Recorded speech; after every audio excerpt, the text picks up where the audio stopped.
Uma vez mais, saudamos a todos vocês com a graça e a paz do Senhor Jesus.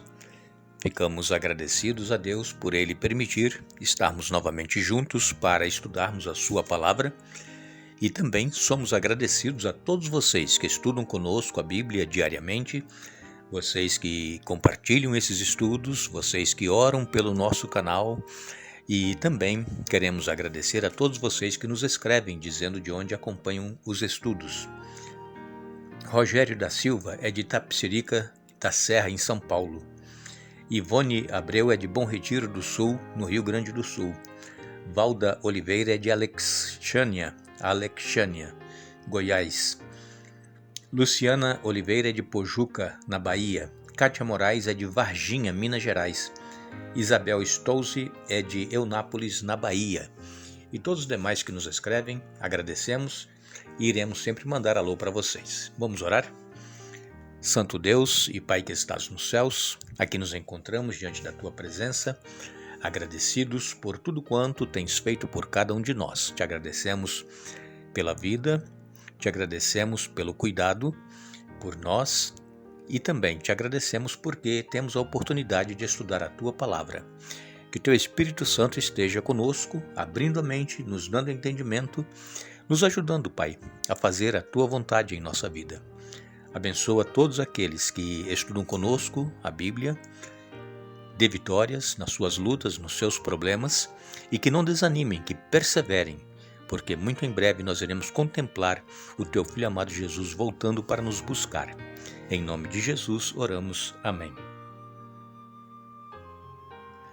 O estudo que estamos fazendo esta semana vem falando a respeito de escritos de Deuteronômio que foram citados em outras partes da Bíblia, em outros livros da Bíblia.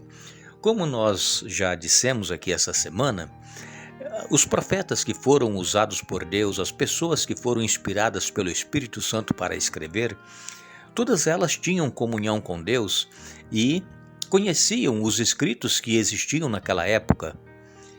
E é por isso que quando eles iam escrever, normalmente se lembravam de algo que eles haviam lido nos escritos inspirados e citavam nos seus escritos também. E ontem nós falamos aqui a respeito do que Deus pede de cada um de nós. Deus, Ele pede que nós o obedeçamos. Ele pede que nós o aceitemos, que nós não arranjemos desculpas para não fazer a vontade dele em nossa vida. Deus requer que nós sejamos luz onde quer que nós estivermos, assim como era o desejo de Deus que Israel fosse uma luz para onde Deus os estava levando lá em Canaã. Era o centro de todas as nações ao redor, mas infelizmente, como Moisés já havia dito, que eles iriam se afastar de Deus, iriam procurar falsos deuses para adorarem, e em consequência disso, eles iriam ser levados para terras estranhas, eles iriam perder a posse daquela terra onde eles estavam. Deus advertiu várias vezes o povo de Israel, assim como Deus adverte a nós hoje também, para que nós não enfrentemos dificuldades em nossa vida, para que nós não comecemos a ir em busca de outros deuses, além deste Deus que nós cremos.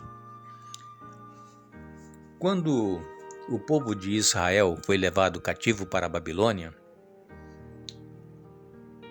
lá o povo começou a adorar outros deuses. Nós lembramos muito bem que quando Nabucodonosor mandou invadir Jerusalém e levar os utensílios do templo, mandou também levar pessoas escravas para servirem ao reino de Babilônia.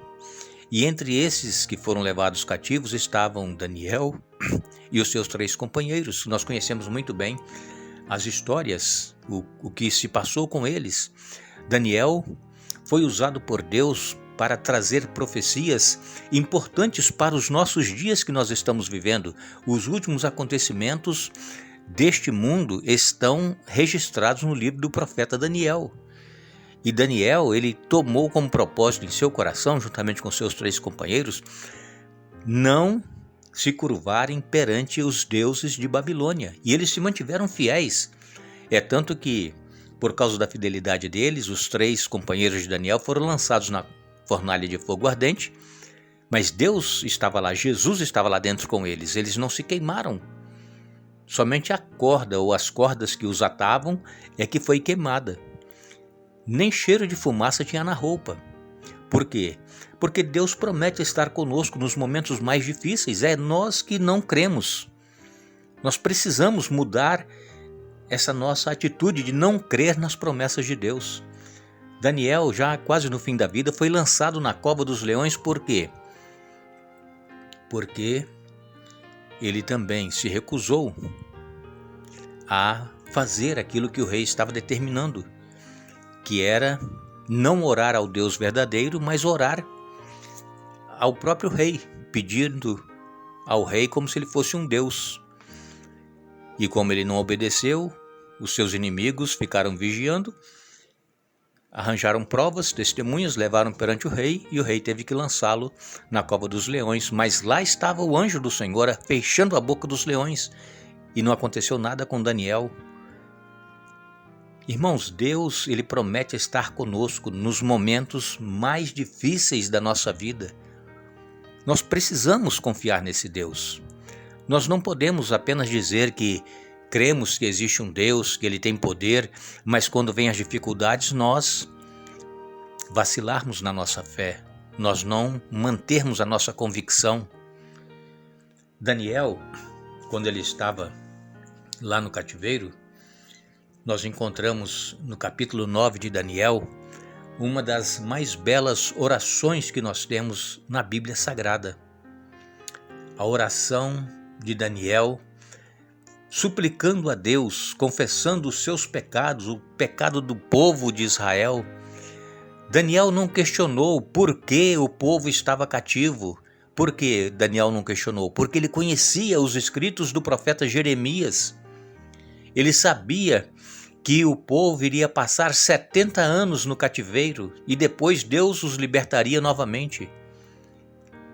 Às vezes Deus permite nós passarmos por momentos difíceis em nossa vida para nos trazer lições, para nos restaurar espiritualmente. Daniel, ele diz aqui na sua oração, era o 1º ano do reinado de Dario, o Medo, filho de Assuero, que se tornou rei dos babilônios. Nesse 1º ano, eu, Daniel, ao estudar a palavra do Senhor, revelada ao profeta Jeremias, olha aqui, o livro do profeta Jeremias ele estava lendo, compreendi que Jerusalém devia permanecer desolada por 70 anos. Foi o que eu disse agora há pouco. As profecias de Jeremias se cumprindo e Daniel, ele entendendo, compreendendo o cativeiro que eles estavam. Então me voltei para o Senhor. Supliquei a ele com oração e jejum. Também vesti pano de saco e coloquei cinza sobre a cabeça. Orei ao Senhor meu Deus e confessei: ó Senhor, és Deus grande e temível.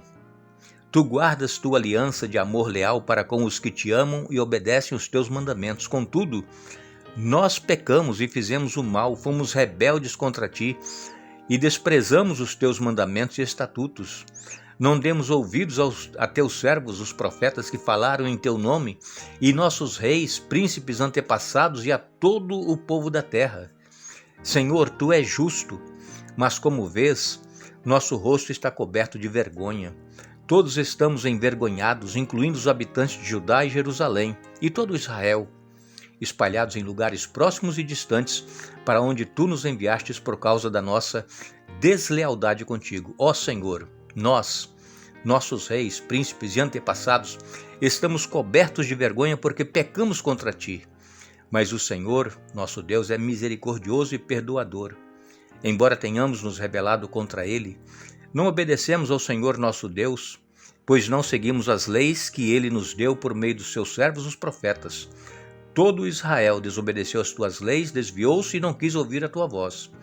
Por isso agora as maldições solenes e os juízos escritos na lei de Moisés, servo de Deus, foram derramados sobre nós por causa de nosso pecado. Tu cumpriste tua palavra e fizeste conosco e com nossos governantes exatamente como havias advertido. Nunca houve calamidade tão terrível quanto a que aconteceu em Jerusalém. E então continua essa oração aqui até o verso 19. Pode ler na sua Bíblia, Daniel, capítulo 9, versos de 1 a 19. Aqui Daniel, em sua oração, ele faz um resumo sobre a nação de Israel que havia sido advertida pelos escritos de Moisés, que ele mesmo cita aqui na sua oração. Eles foram advertidos sobre as consequências que eles teriam que arcar por não cumprir a parte deles na aliança. Deus, ele cumpre a sua parte, Deus, ele não falha, nós é que falhamos. E então, Daniel, ele reconhece que o povo desobedeceu, que o povo não fez a vontade de Deus, não cumpriram a parte da aliança e agora eles estavam cativos por causa da rebeldia deles. É muito trágico que, em vez de as nações ao redor de Canaã dizerem certamente esta grande nação é um povo sábio e compreensivo, como disse Moisés lá em Deuteronômio capítulo 4, verso 6, ao invés das nações dizerem isso, a nação de Israel tornou-se um opróbrio, conforme diz aqui Daniel capítulo 9, verso 16. Temos nós, irmãos, sido bênçãos onde nós estamos? Temos nós sido bênçãos em nossa família, com os nossos familiares, na nossa igreja, com os nossos vizinhos, no trabalho, ou temos sido um opróbrio, como estava sendo a nação de Israel? Deus, ele ainda nos dá uma oportunidade. Deus ainda nos dá uma segunda chance de nós reavermos como é que nós temos nos relacionado com Ele, para que nós possamos continuar recebendo as bênçãos que Ele tem para nos dar e cumprindo a promessa que Ele nos fez, de que nós estaremos um dia com Ele para todo sempre. Foi por isso que Ele enviou Jesus a este mundo, para salvar todos aqueles que crerem em Jesus e o aceitarem em suas vidas. E depois que aceitam a Jesus, andar cumprindo a parte da aliança, que é amar a Deus sobre todas as coisas, obedecendo-o, fazendo a vontade dele em nossa vida.